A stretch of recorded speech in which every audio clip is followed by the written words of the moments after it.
Hi everyone, it's Muji or Bored Black Girl here, and you've read the title of this video, so you already know what's going on. In this video, I will be reading All the Bright Places by Jenifer Niven? Sorry, I'm not sure how to pronounce the last name. I've never really looked it up. I probably should have. I will do that in the future so I could properly pronounce the name of these authors, but in this book, I will be reading All the Bright Places. I am super excited for this movie. Along with this reading vlog, I will also be coming out with another video where I will be comparing not only the book but the movie as well. That's a bit exciting. It's my first time comparing movies to the book, and it's definitely going to be a bit of an interesting video. It's quite big, so I'm unsure how I'm gonna manage to finish this in the month of February, because this is one of the books that I'm planning to read for my 12 book challenge.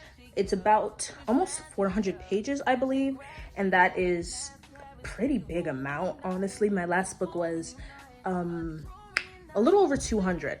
So it's definitely gonna be a bit of a challenge. Regardless, I'm super excited to read this book, and let's get into reading the first chapter.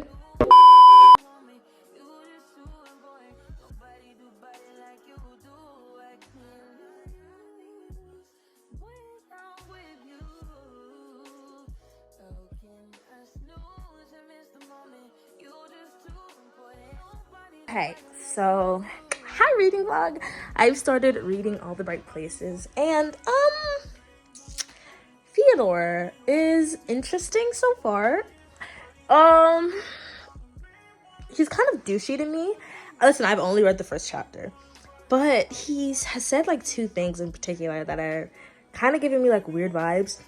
First things first, his best friend is black, and he says, you know, my best friend is black, okay? And then he says, not CW black, black.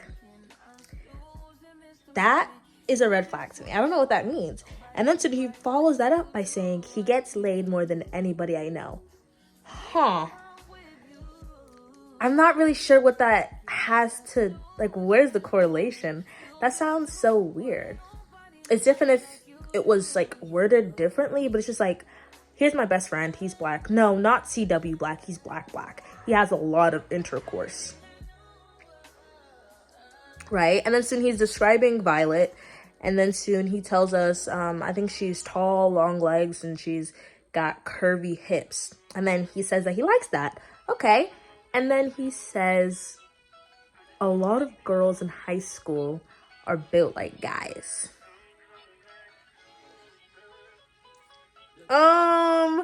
So let's just say me and him are not getting on the best foot right now. We're gonna wait and see how his character progresses, but right now I'm kind of liking movie Finch more than book Finch, but this is focused on the book, so I'm going to keep my opinions solely on the book. One thing I dislike about this book so far is that my pinky right there without no nail. One thing I dislike about this book so far is that they don't have numbered chapters. I kind of hate that. As someone who's like reading on a schedule within like a certain time limit, I would like to know how many chapters there are so I know how to schedule my readings to finish before the end of the month. But I've only read one chapter so far. I might try to read another one before the bed. That way I have Finch and Violet's POV at least tonight. One thing I did like about the book is I think Violet kissed him on the cheek and said, "Thank you for saving me." And then she whispered in his ear, tell anybody about this, I'll kill you. She's kind of real for that. I kind of like her for that. So yeah, Finch is interesting so far, but we're gonna keep reading and see how things continue. Okay, so I'm at work right now. At least I'm outside my work, and I'm reading, and tell me why somebody just called Theo the F-slur. I don't want to be like, oh my god, I can't believe they would say that, because like this is life. People say that to other people, but it's like I just wasn't expecting it on paper, because I was like, Romer's like, don't look at me, and he's like, oh, there's 100 other things I would look at. And it's just like F-slur. It's like, oh, where did that come from? Anyways, we're gonna keep going with the book. uh the chapters aren't numbered, so I don't know what chapter I'm on, but I believe it is either chapter 2 or 3. But yeah. Hey guys, it's Maji. Ignore my bang situation, but I need to be honest. A few days have passed since I have read All the Right Places, and I'm worried that I'm going to slack off a bit or get into a reading slump. So I'm going to record myself a bit while I listen to music and read, just so I can get a few chapters off my hand.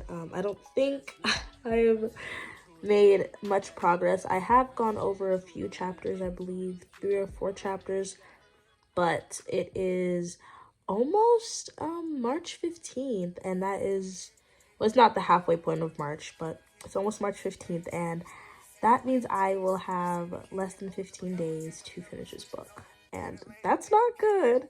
So we are going to really try to read a lot. You guys are gonna watch me do it.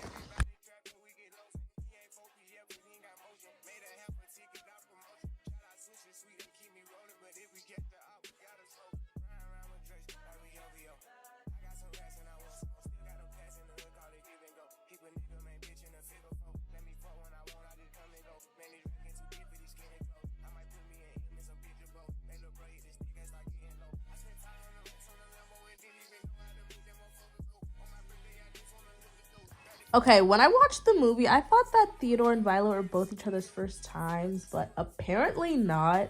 Turns out that Theodore and who is it?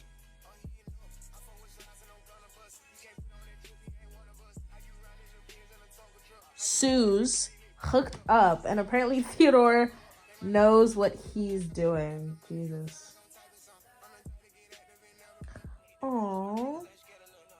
Violet's thinking back on her standing on the ledge, and she's thinking about how her parents would react because she is their last remaining alive child. And then she said that she feels ashamed for almost putting him through that.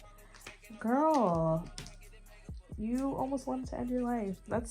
I don't think the shame of like your parents is what we should focus on right now, sis. Ever since I watched the movie, I knew that this book was going to be very sad.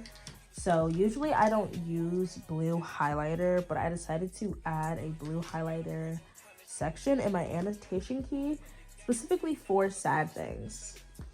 I don't know if you can see, but it's definitely starting to fill up.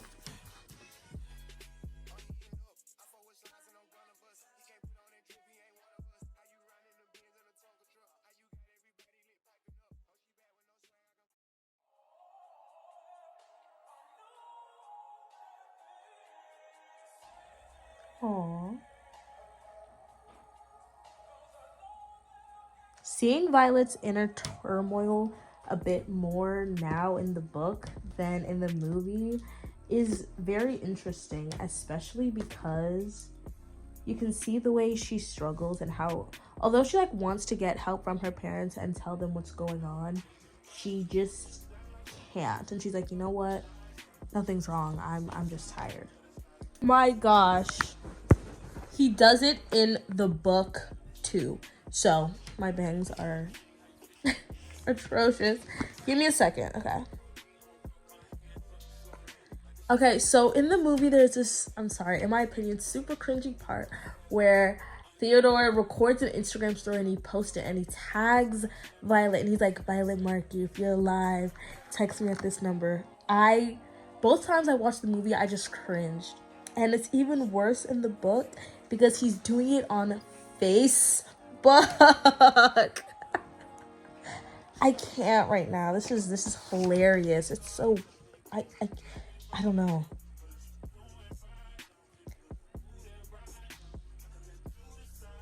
Okay, let me read it to you guys. When he's done, he says into the camera, Violet Markey, if you're watching this, you must still be alive. Please confirm. I clicked the video off, like he can see me. I want yesterday and Theodore, Finch, and the bell tower to go away. As far as I'm concerned, the whole thing was a bad dream. The worst dream, the worst nightmare ever. He is harassing this poor girl. Oh my gosh. Her private message. Please take that off your wall or edit out what you say at the end. No one else needs to see/hear this. And he writes back, congratulations.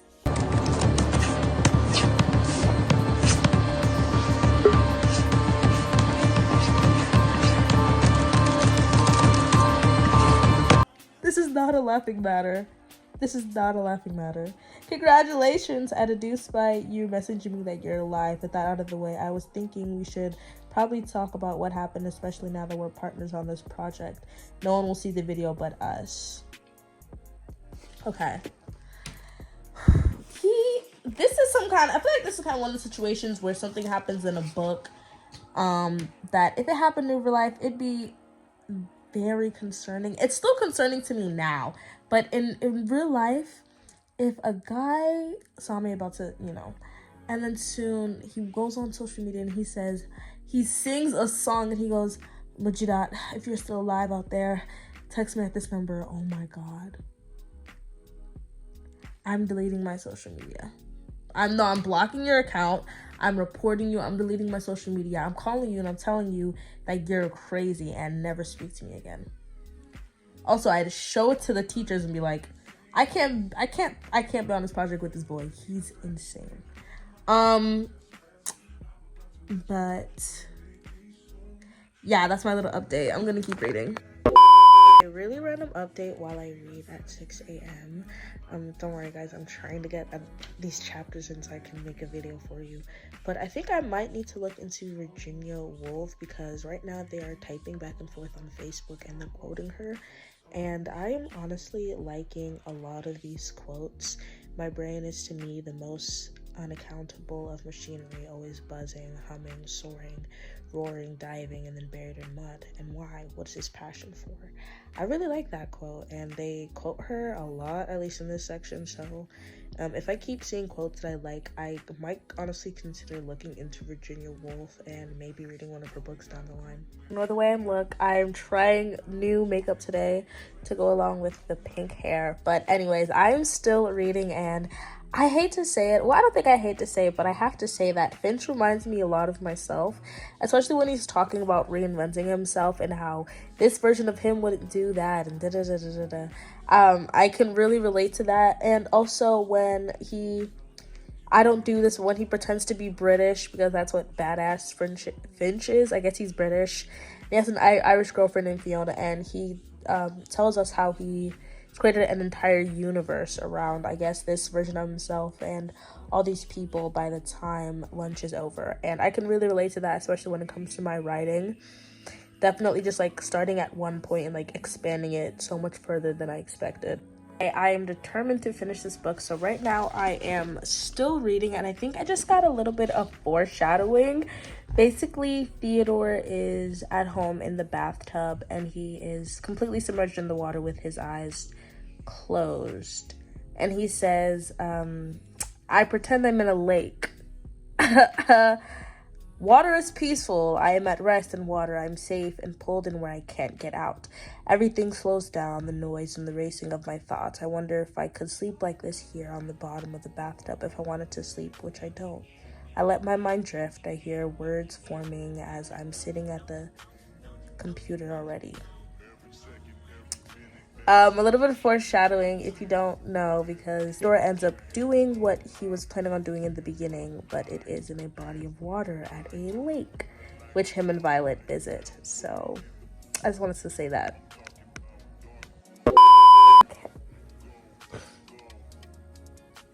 Okay, reading vlog, I am back, and I am making my way through this book. I've already passed the 1/3 way, so I am kind of, that little green marker is for 2/3 of the way. So I think that I'm making good movement so far, but I just wanted to show you guys this one part that I read, and I feel like I can kind of relate to Violet right now because Finch was suggesting that she write again.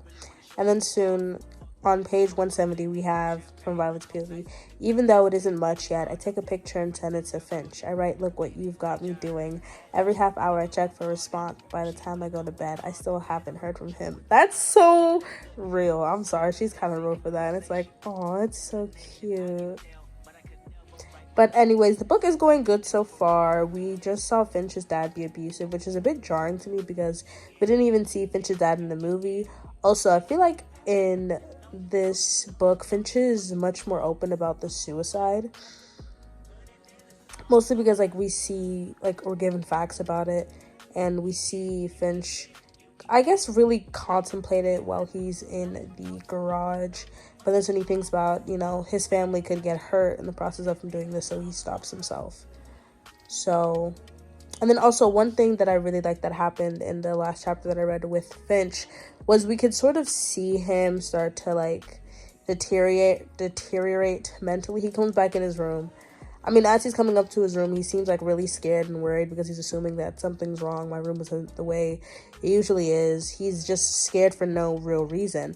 And then soon, even when he realizes, oh, okay, my room is fine, my room is here, he's like, there's something still wrong. There's something not right about my room. I don't know what it is, but there's something. And then he really starts to consider, maybe it's not my room, maybe it's me. But I am enjoying this book so far. Nothing has gotten me too super sad to the point of crying. I don't know if anything will. I have cried reading another book before, but we'll see what happens with this one. Okay, so I'm currently up at 2 in the morning reading right now, but I am at a part in the book where Finch is painting his room because he's convinced that his room, you know, needs to be changed. He needs to change the scenery. And I'm at this part of the book. And whenever there's something like this where that's kind of like breaking away from the book, I always know, oh yeah, it's going down. So, and I think even by the point in this movie, when Finch was painting his walls, I think because we could physically see it, it was a bit more alarming than simply just reading it. I don't think this book has hit me emotionally yet, so I'm still waiting on that. But, hey, I'm up at 3 a.m. reading. That shows I'm committed to finishing this book. I'm currently up at 7 in the morning reading. I'm on page 181. Violet and Finch just went to a little river embankment thingy while the school had a fire alarm drill, and a few of the guys from the school followed. And tell me why. Now, Finch and Ryan are fighting, and Finch is holding his head underwater. I'm just like, I'm shocked. Because in the movie, we honestly don't see Finch do that many things against people, honestly. Like, I wouldn't say that Finch is really a violent person in the movie, except for I think he has one fight with a few of the, no, he has one fight with one guy, and that's in the school. Oh, and then he accidentally, like, knocks into his friend. But, like, this is different. Holding his head under the water? Okay, so I filmed a video today where I filled out my book, my digital journal for the 12 book challenge, and I was unsure if I considered Allthebrightplaces a romance, and after reading this, I have to say I definitely do. I considered it more of like a coming of age, but like I feel like romance is definitely as important because they're at the part with the roller coaster, and the guy says that he loves the thrill of impending weightless doom. So he built something that gave him those feelings all the time. And then Finch says, I want something like that. And then he says that he looks to Violet and he says, there she is. Oh my gosh! I'm sorry, that is so insanely romantic. Like, I hate them. That's how romantic it is.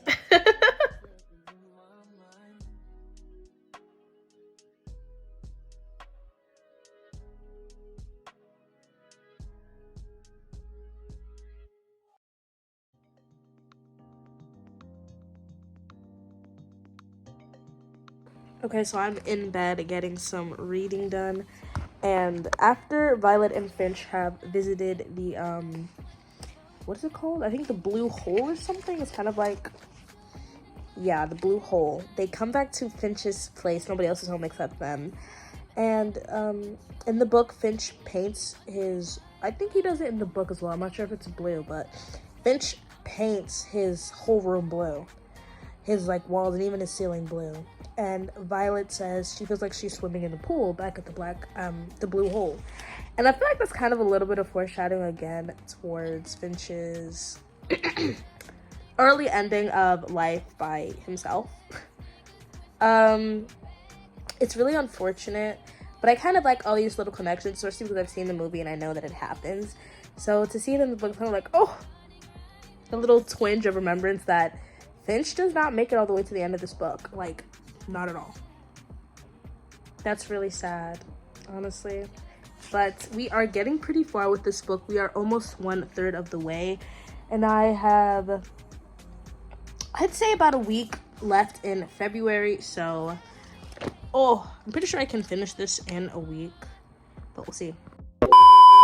Okay, so it is officially the last week of February. It is Sunday. And actually, where's my book? Where's my bookmark? Okay. First, Taylor Swift, the Tortured Post Department bookmark, of course. I am still not, hold on, let me see. Yeah, I'm not 2/3 of the way finished with the book yet, so it is officially crunch time. I think that because this is a bit of a bigger book than I'm used to reading, that I don't know if it's gonna take me longer. Like, I'm gonna have to go past February. I don't think so. But I think it is officially time for me to grind to read this book. So that way I can make sure come March I'm finished with it and prepared for another one. So, speed round reading.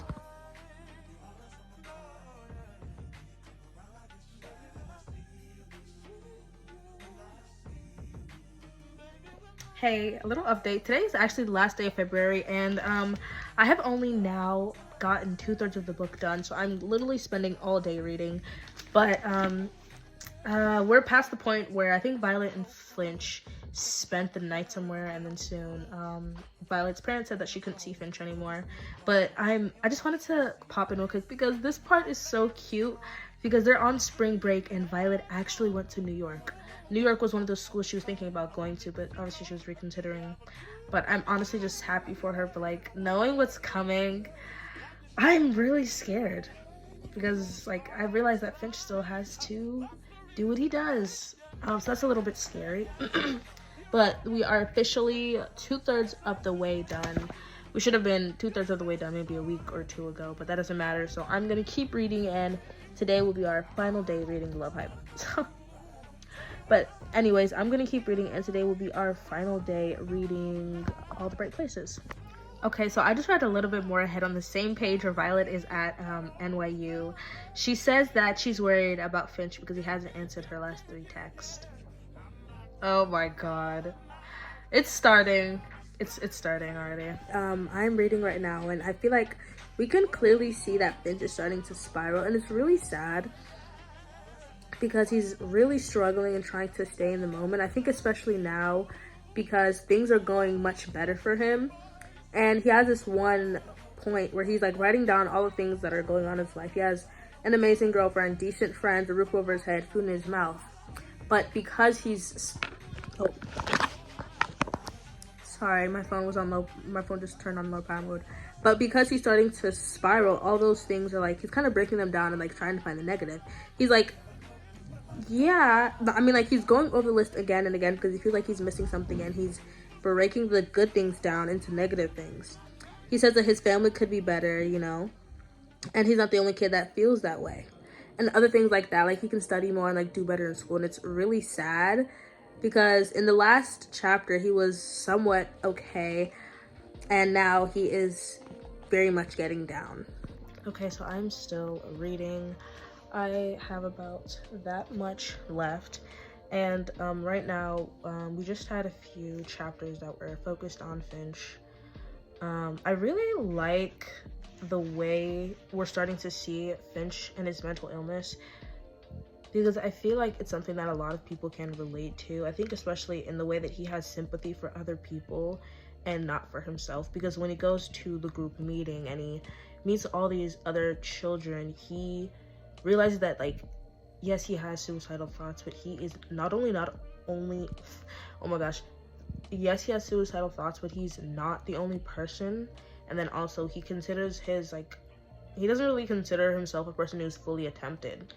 And when he hears these kids talking, he feels a lot of sympathy for them, because he says that they're going through so much pain and they're being given all these labels that put them in boxes, all because they're born with different brains and different wiring. And I think it's kind of interesting to see how Finch spirals and how it continues. Right now I'm on page 287, so I'm kind of making my way through. Once I get to 300, I think I will know that I have this in the bag, but I'm gonna keep going.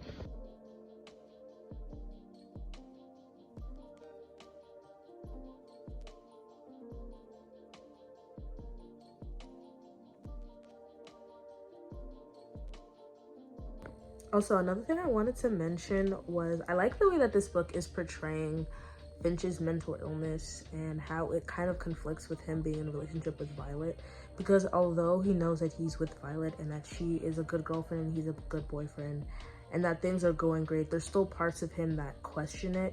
And because Violet is someone who is so close to him, whether, you know, he's meaning to or not, his mental illness is causing him to lash out at her and kind of box her out because he doesn't want her to see him that way. And I like, in specifically the book, they say that he claims to be sick and that he has a bug and that he doesn't want to give it to Violet. I feel like that's kind of symbolism for his depression or his mental illness kind of being a sickness of the mind and of the body. And it's this bug that, like, if he gets too close to people like Violet, he might infect them. But also, I like the perspective that we get from Violet, where Violet is just trying to, like, figure out what's going on with Finch, but she's worried about coming off in a certain way. She doesn't want to seem like a nagging, like, bartering. Is bartering the right word?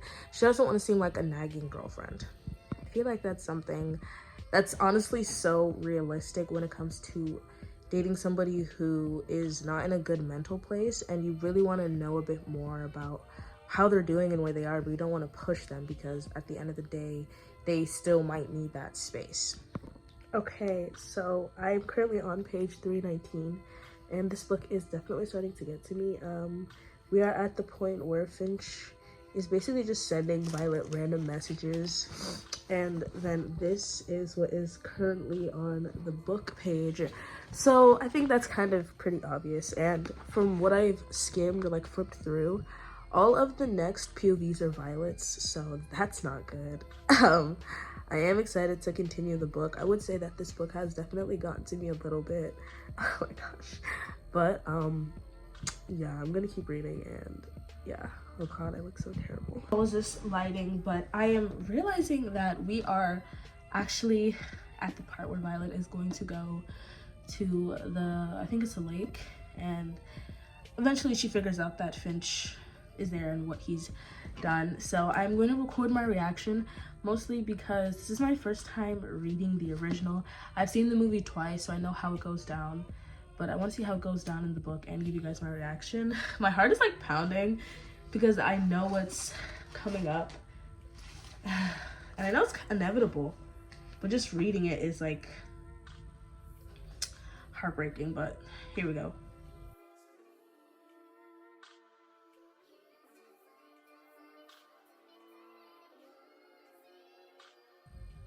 Oh my gosh, she's just, okay. She found his car, now she's finding his clothes. The way he stacked his clothes so nicely. Oh my gosh.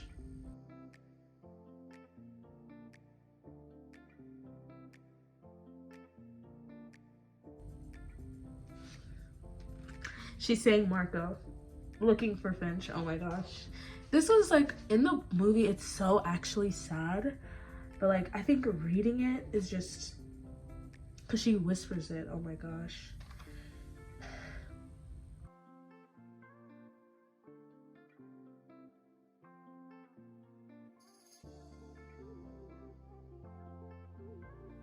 Oh my god, they bring his body up. They did not show that in the movie. Oh my gosh.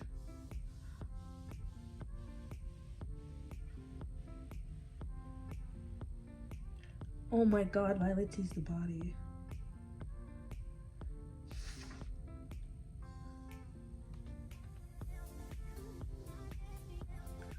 Oh my gosh, she doesn't want to identify the body.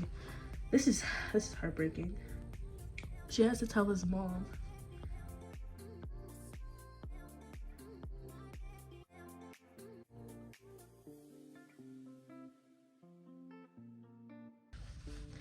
May your eye go to the sun, to the wind, your soul. You are all the colors in one. At full brightness. Okay, so that was that chapter. I'm crying. You guys can't really see it on camera, but that was, yeah, I don't really know how to feel about that. I think I definitely feel sad, but I don't think I feel as heavy as I did before when it came to the scene where Violet finds out about Finch. Even though I would say that it's a lot worse in the books if they portrayed it the same way with us seeing his body, because that's one thing I kind of liked about in the movie, that we didn't see Finch's body. But I think even though that this version is a lot sadder than the movies one, I think the movies one made me cry a lot more. But that was that chapter. I just wanted to get my reaction on camera because I hadn't really been super emotional when it came to this book until honestly right about now, I won't lie. But now that I've gone through that point, I think I am ready to watch Violet get better, because in the movie it's so nice to see her grow and move forward regardless of what happened with Finch, and I'm really excited to see that in the book. So I don't know if I'll come back and update it because I don't have that many pages left. But yeah.